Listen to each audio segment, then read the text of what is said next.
मेवातियों के लिए माननीय मनोहर लाल जी ने दिए हैं। हमारे यहाँ हॉस्पिटल्स की बड़ी किल्लत थी। फिरोजपुर झिरका का जनरल हॉस्पिटल, मांडीखेड़ा का हॉस्पिटल, गांव के अंदर पीएचसी, इन सबको अपग्रेड करा करके 200 बेड का कराया। नूह के अंदर हॉस्पिटल को अपग्रेड कराया 200 बेड का। फिजिकल फैसिलिटीज हमारे यहाँ पर अच्छी हो, इसके लिए सरकार ने बहुत अच्छे कार्य किए हैं। हमारे यहाँ पर मेवात के नौजवानों को जिस तरीके से भारतीय जनता पार्टी की सरकार में बगैर खर्ची और बगैर पर्ची के रोजगार मिला है, जिस तरीके से हमारे यहाँ नौजवानों का मनोबल बढ़ा है, पिछली सरकार अगर इस तरीके से हमारे नौजवानों को रोजगार देती तो शायद ये मेवात इतना पिछड़ा हुआ नहीं रहता। आज भारतीय जनता पार्टी की से हमारे मेवात का नौजवान बिल्कुल खुश है, बिल्कुल प्रसन्न है, क्योंकि भारतीय जनता पार्टी ने नौजवानों के लिए एक रास्ता खोला है रोजगार। देखिए, भारतीय जनता पार्टी ने हमेशा छत्तीस बिरादरी को और पूरे हरियाणा को एक समान समझा है। पिछली सरकारें जहां एक क्षेत्र की, एक जिले की होकर के रह जाती थी, और आप लोगों ने देखा है कि उन क्षेत्रों में विकास हुआ, बाकी क्षेत्र पिछड़े हुए हैं। भारतीय जनता पार्टी का मैनिफेस्टो साफ साफ है, पूरी तरीके से हम हरियाणा प्रदेश को विकसित करने में लगे हुए हैं। और मेवात के अंदर जो हमारी जो मुख्य रूप से जो भारतीय जनता पार्टी का मुद्दा रहेगा, इंडस्ट्री एरिया, ट्रांसपोर्ट नगर, और यहाँ पर नौजवानों के लिए एजुकेशन सिस्टम को अच्छा करने के लिए जो कदम उठाएंगे वही हमारे लिए मुख्य रूप से इस चुनाव में मुद्दे रहेंगे। जब तक हमारी टिकट डिक्लेयर नहीं हुई थी, तब तक कांग्रेस के प्रत्याशी अकेले घूम रहे थे, और जिस दिन हमारी टिकट डिक्लेयर हुई उसी दिन उन लोगों के आधे हो गए अरमान।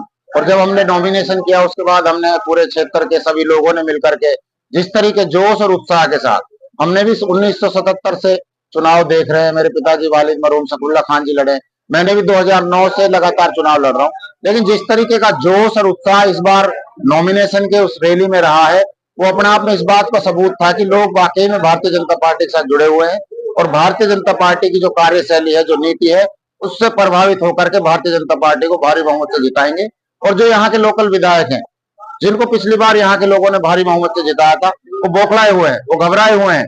उन लोग को ये लगता है कि तुम लड़ाने की और भिड़ाने की राजनीति से तुम यहाँ पर अपने आप को कामयाब कर लोगे, लेकिन फिरोजपुर झिरका का मतदाता बहुत जागरूक है।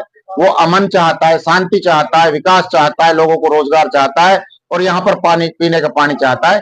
इसलिए वो रोजगार और विकास को काम देंगे, ना कि जो है आपस में मनमुटाव फैला करके, दंगे फैला करके किसी ऐसे व्यक्ति को यहाँ से चुने जो उन लोगों के बीच में कभी रहा ही नहीं। और प्रोग्राम में उन्होंने कहा कि जनता से मैं आपके लिए दही पर बैठा हूँ, आपके लिए जेल गया। क्या सच में जनता के लिए जेल गए थे या फिर देखिए भाई, मेरे पत्रकार साथियों, बड़े अफसोस की बात है, आज सोशल मीडिया और मीडिया का टाइम है, और आप जैसे साथी हमारे पत्रकार आज मेवात के अंदर बहुत जागरूकता से लोगों को जागरूक कर रहे हैं। बड़े अफसोस की बात है, मैं आप सबके चैनल के माध्यम से मैं एक बात कहना चाहता हूँ। घाटा के अंदर कांग्रेस का प्रोग्राम हुआ, उनका प्रोग्राम कितना बड़ा था वो सबने देखा। एक छोटा सा पंडाल था, उसमें जितने लोग थे, लेकिन उसकी जो सोशल मीडिया की जो टीम थी भारतीय जनता पार्टी के खिलाफ जो प्रचार करते हैं लगातार, और जो कांग्रेस के लोग थे, उन्होंने बड़े अफसोसजनक दंगल की फोटो लगा करके उसमें भीड़ पहाड़ में बैठी है, जबकि अगर जाके देखो ऐसा पहाड़ घाटा में है ही नहीं जहां पे लोग इस तरीके से बैठ के प्रोग्राम को देखे।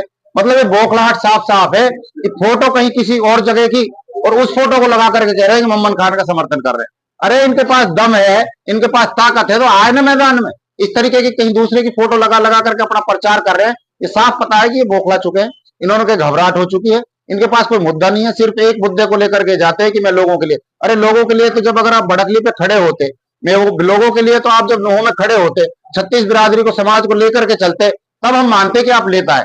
आप तो एक भागे हुए डरपोक किस्म के इंसान है, जिन्होंने हमेशा ठेकेदारी करी है, अपना पेट भरा है, इसके अलावा आपने जनता के लिए कुछ नहीं किया। एक सवाल बनता है, दो बार की जो हमारी कुरैशी कौम होती है, वो लोग मोहम्मद के पास आते हैं, और उसके बाद जो मोहम्मद का भाई है वो कहता है कि ऑफिस से मतदाना हमने। देखिए, ये बड़े अफसोस की बात है कि आदमी को, किसी को अगर एमएलए बनाया, विधायक बनाया, तो ये ऊपर वाले का शुक्र अदा करना चाहिए, धन्यवाद करना चाहिए। पिछले 5 साल वो विधायक बना के चुन के गए, लेकिन अफसोस की बात है उन्होंने हमेशा तकब्बुर और घमंड की बात करी, और हमेशा फिरोजपुर झिरका विधानसभा के लोगों की आवाज नहीं उठाई। उन्होंने सिर्फ अपनी ठेकेदारी करने के लिए, अपना विकास करने के लिए मुद्दे बढ़ाए, और घमंड की उनकी जो आवाज आ रही है, जिस तरीके से लोग बताते हैं कि वो घमंडी आदमी। कल परसों एक लड़की उनको माला डालने वाली थी, उसको धक्के मार दिए। कुरैशी समाज के लिए वो बोलता है कि इनमें से तो बदबू आती है। अरे बाबा पागल, ये हमारे भाई है, बराबर के भाई हैं। कुरैशी समाज हो, छत्तीस बिरादरी हो, सभी हमारे सब बराबर के भाई है, चाहे गरीब है अमीर है, सबको गले लगाना चाहिए। ये बड़े अफसोसजनक बात। दोस्तों आज नसीम अहमद ने अपने कार्यालय का उद्घाटन किया जो लाल कुआं चौक पर है। ऐसे में उनके साथ भोजपुर शहर के गणमान्य लोग और आसपास के गांव के लोग वहां मौजूद रहे और उनका फूल मालाएं डालकर पुरजोर तरीके से यहां पर स्वागत किया गया। इसके बाद नसीम अहमद ने शहर में डोर टू डोर लोगों से मुलाकात भी की, वो भी अपडेट हम आपको दिखाएंगे। और रिबन काट कर उसका उद्घाटन भानीराम बंगला के हाथों द्वारा कराया गया था। अब ऐसे में नौजवानों ने वहां नसीम अहमद का पुरजोर तरीके से स्वागत किया और नसीम अहमद को फूल मालाएं पहराकर उनका यहाँ पर बहुत बहुत आभार भी जताया कि उन्होंने नौजवानों के भविष्य के बारे में बहुत कुछ सोचा है, उन्होंने मेवात के विकास के बारे में बहुत कुछ सोचा है। अब ऐसे में इस ऑफिस का उद्घाटन करने के बाद नसीम अहमद जी क्या कहते हैं, आइए इन सब बातों पर उनसे चर्चा करते हैं। मैं निजी तौर पे जहां विकास होता है उसके लिए ठीक है, लेकिन जिस तरीके से ये बूचड़ खाने लगे हुए हैं, साफ साफ हम इनके खिलाफ हैं। मैं खिलाफ हूं।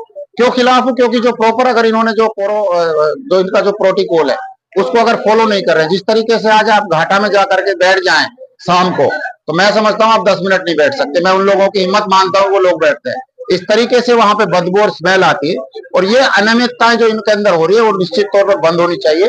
और जहां तक मैं आपको एक बड़ी मजबूती के साथ मैं आपके सामने कह रहा हूं, जिम्मेदारी के साथ कह रहा हूं, इन बूचड़ खानों से मम्मन खान विधायक मंथली लेता है। हमने उनके खिलाफ आवाज उठाई, मम्मन खान उनके सहयोग में खड़ा हो जाता है कि मैं इन बूचड़ खानों को नहीं हटने दूंगा। इससे आप साफ जाहिर पता चलता है कि जनता के लिए उसके कोई फिक्र नहीं है, उसको सिर्फ पैसे लेने हैं। इन बूचड़ खानों से सबसे पैसे लेता है वो और मंथली लेकर के इनको यहाँ पे जमवाने का काम करता है। सबसे पहले तो भारतीय जनता पार्टी के शीर्ष नेतृत्व का, हमारे हरियाणा प्रदेश के मुख्यमंत्री जी नायब सैनी जी, मनोहर लाल जी, मोहनलाल जी और आदरणीय नरेंद्र मोदी जी, नड्डा साहब, अमित शाह जी और भारतीय जनता पार्टी के सभी वरिष्ठ नेताओं का मैं तहे दिल से शुक्रिया अदा करता हूं, धन्यवाद करता हूं।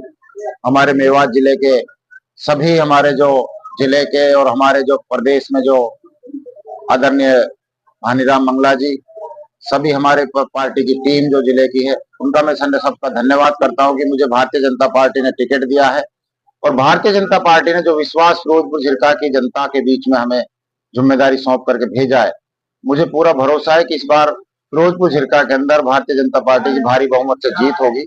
उसी सिलसिले में आज हमने अपने पार्टी का कार्यालय फिरोजपुर झिरका शहर के अंदर खोला है, जिसमें सभी कार्यकर्ताओं के लिए आज पार्टी दफ्तर का जो है उद्घाटन है आदरणीय भानीराम बंगला जी के नेतृत्व में और सभी पार्टी के हमारे पदाधिकारियों के नेतृत्व में। और मैं यही कहना चाहूंगा कि आने वाले समय में जिस तरीके से आज भारतीय जनता पार्टी की मेवात के अंदर लहर बनी हुई है, तो लोग एक तरफ ये कहते थे कि बीजेपी को तो मेवात में वोट नहीं मिलते। आज वो गांव में जाकर के देखे, मेवात में बीजेपी का बहुत बड़ा हजूम और परचम लहरा रहा है और मेवात के अंदर पहली बार ये इतिहास बदलने वाला है कि मेवात के अंदर भारतीय जनता पार्टी की बहुत भारी मत से जीत हो। हमारा जो मुख्य मुद्दा है, विकास के नाम पर हम वोट मांग रहे हैं। लोगों के बीच में जाकर के हम उनको ये बता रहे हैं कि पिछले 10 साल का राज भारतीय जनता पार्टी के नेतृत्व में रहा है। आदरणीय मनोहर लाल जी हमारे यहाँ के मुख्यमंत्री रहे, अब हमारे नायब सैनी जी मुख्यमंत्री रहे। उन्होंने हमेशा